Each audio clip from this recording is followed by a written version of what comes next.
So what does it mean for a machine to be athletic? We will demonstrate the concept of machine athleticism and our research to achieve it with the help of these flying machines called quadrocopters, or quads for short.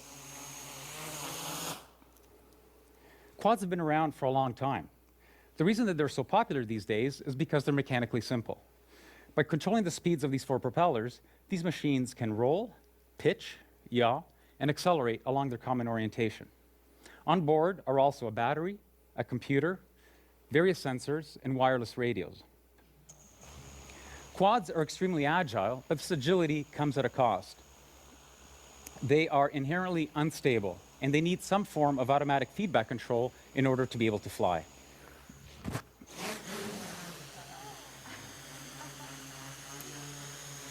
So, how did it just do that? Cameras on the ceiling and a laptop serve as an indoor global positioning system. It's used to locate objects in the space that have these reflective markers on them. This data is then sent to another laptop that is running estimation and control algorithms, which in turn sends commands to the quad, which is also running estimation and control algorithms.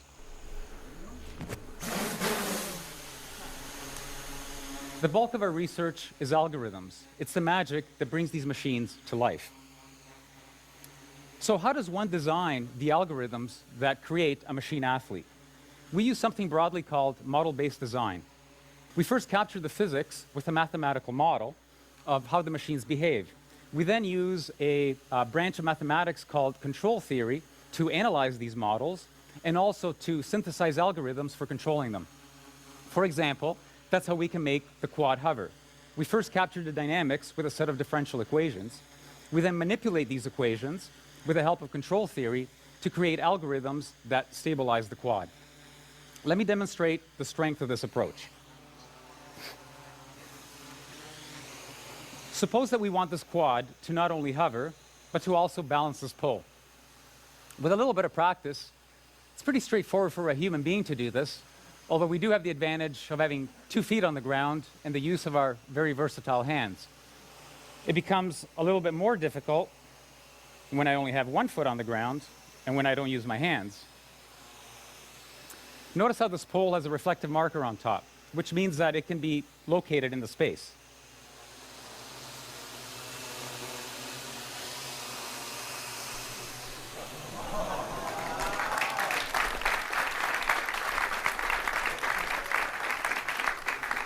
You can notice that this quad is making fine adjustments to keep the pole balanced. How do we design the algorithms to do this? We added the mathematical model of the pole to that of the quad. Once we have a model of the combined quad-pole system, we can use control theory to create algorithms for controlling it. Here you see that it's stable, and even if I give it little nudges, it goes back to the nice balanced position. We can also augment the model to include where we want the quad to be in space. Using this pointer, made out of reflective markers, I can point to where I want the quad to be in space, a fixed distance away from me.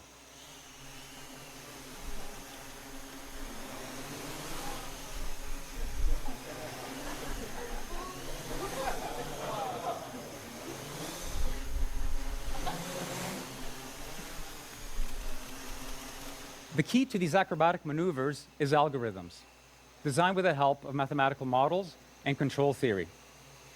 Let's tell the quad to come back here and let the pole drop, and I will next demonstrate the importance of understanding physical models and the workings of the physical world.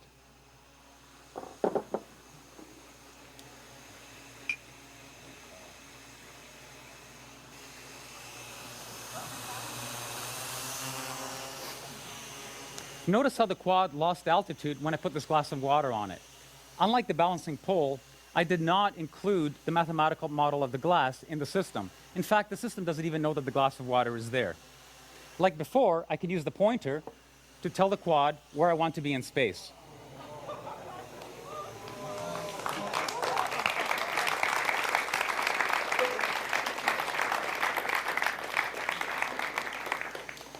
Okay, you should be asking yourself, why doesn't the water fall out of the glass? 2 facts. The first is that gravity acts on all objects in the same way. The second is that the propellers are all pointing in the same direction of the glass, pointing up.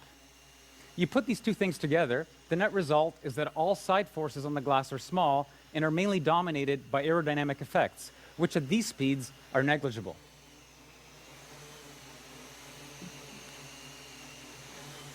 And that's why you don't need to model the glass. It naturally doesn't spill, no matter what the quad does.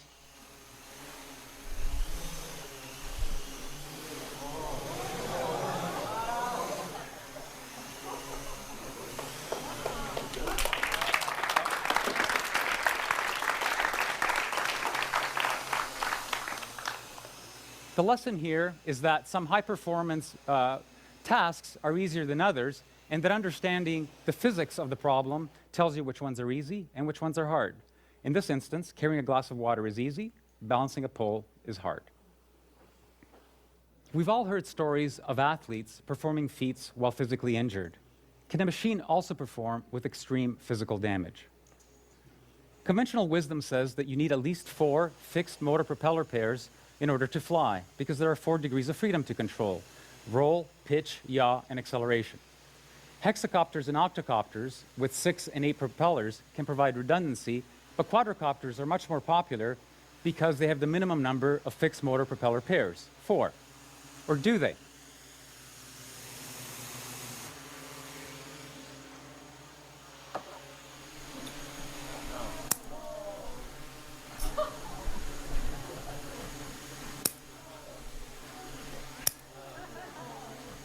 If we analyze the mathematical model of this machine with only 2 working propellers, we discover that there's an unconventional way to fly it.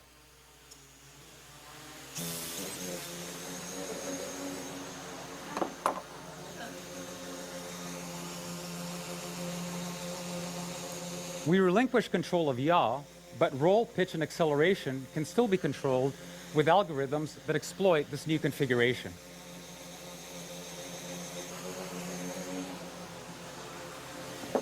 Mathematical models tell us exactly when and why this is possible. In this instance, this knowledge allows us to design novel machine architectures or to design clever algorithms that gracefully handle damage, just like human athletes do, instead of building machines with redundancy. We can't help but hold our breath when we watch a diver somersaulting into the water, or when a vaulter is twisting in the air, the ground fast approaching. Will the diver be able to pull off a repentry? Will the vaulter stick the landing? Suppose we want this quad here to perform a triple flip and finish off at the exact same spot that it started. This maneuver is going to happen so quickly that we can't use position feedback to correct the motion during execution. There simply isn't enough time. Instead, what the quad can do is perform the maneuver blindly, observe how it finishes the maneuver, and then use that information to modify its behavior so that the next flip is better. Similar to the diver and the vaulter, it is only through repeated practice that the maneuver can be learned and executed to the highest standard.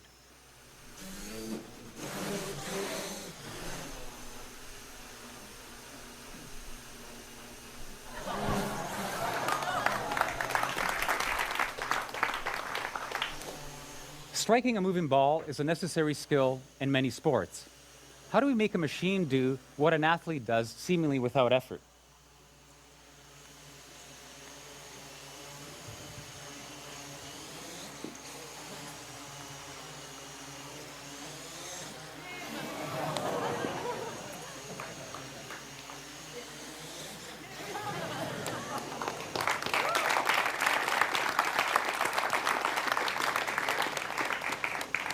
This quad has a racket strapped onto its head with a sweet spot roughly the size of an apple, so not too large. The following calculations are made every 20 milliseconds or 50 times per second. We first figure out where the ball is going. We then next calculate how the quad should hit the ball so that it flies to where it was thrown from. Third, a trajectory is planned that carries the quad from its current state to the impact point with the ball. Fourth, we only execute 20 milliseconds worth of that strategy. 20 milliseconds later, the whole process is repeated until the quad strikes the ball.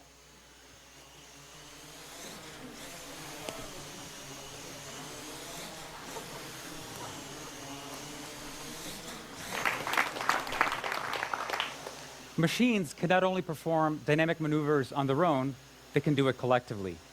These 3 quads are cooperatively carrying a Skynet.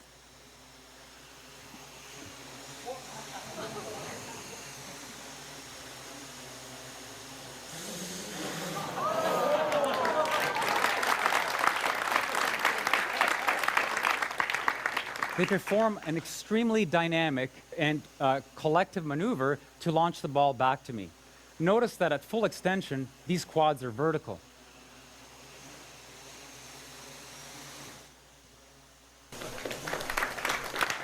In fact, when fully extended, this is roughly 5 times greater than what a bungee jumper feels at the end of their launch.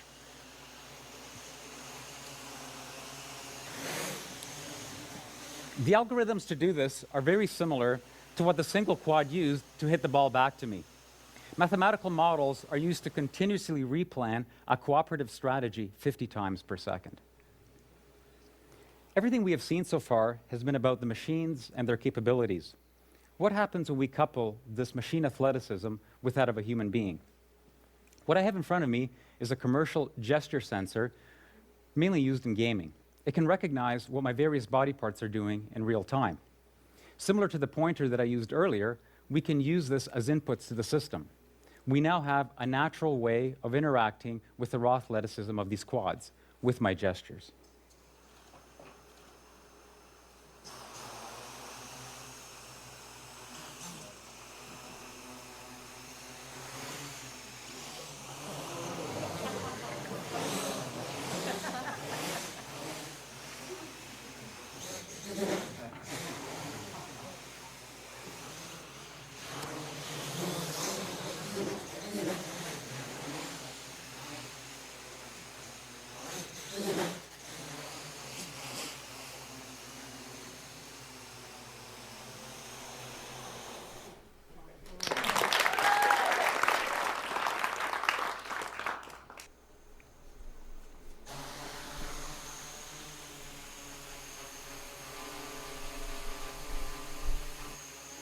Interaction doesn't have to be virtual, it can be physical. Take this quad, for example. It's trying to stay at a fixed point in space. If I try to move it out of the way, it fights me and moves back to where it wants to be. We can change this behavior, however. We can use mathematical models to estimate the force that I'm applying to the quad. Once we know this force, we can also change the laws of physics, as far as the quad is concerned, of course. Here the quad is behaving as if it were in a viscous fluid. We now have an intimate way of interacting with a machine. I will use this new capability to position this camera-carrying quad to the appropriate location for filming the remainder of this demonstration.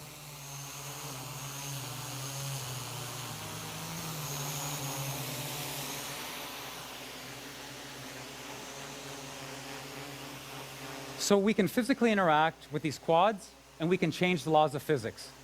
Let's have a little bit of fun with this. For what you will see next, these quads will initially behave as if they were on Pluto.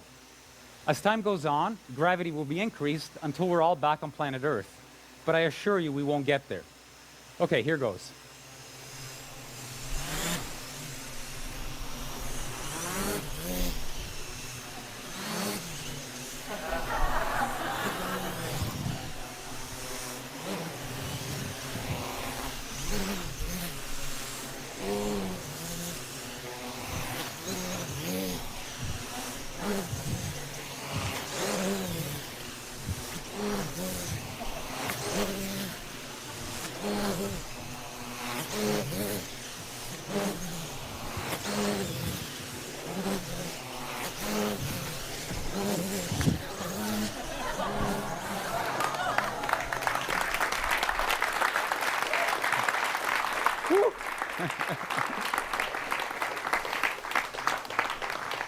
You're all thinking now, these guys are having way too much fun.